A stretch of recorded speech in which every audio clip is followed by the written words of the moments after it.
Niyo ko gagawa tayo ng gulaman. Ito ang Pilipinas gulaman. Malala ko na maliit pa kami. Ito yung ginagawa namin gulaman. So ayan, ginugutay-gutay mo siya. Maliit na ganyan. So ayan. Gulaman. Bili ko to sa Asian store. Ayan, gulaman with gelatin. Gawa tayo na. Tayo na gelatin guys. Or gulaman sa Pinas. Ayan. Binuhos ko lang dyan yung aking gulaman na dinurog. Ayan. Tunawin lang natin. Ayan, lagay lang natin ang ating milk.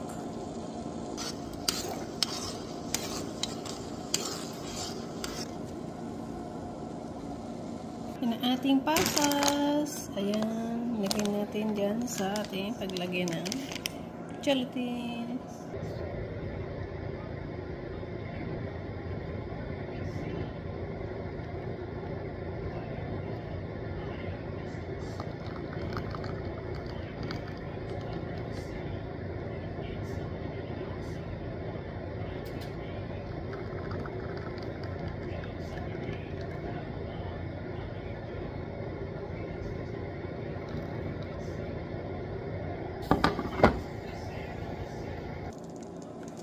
Ayan na guys, ang ating gulaman. Hintayin na lang natin na mag-cool down yan at lalagyan natin sa fridge. And then, eat it! And thank you guys for watching. Ating gulaman. Palamagin ko naman siya.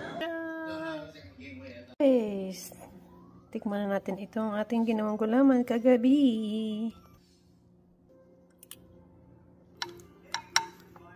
Ayan. Looks good.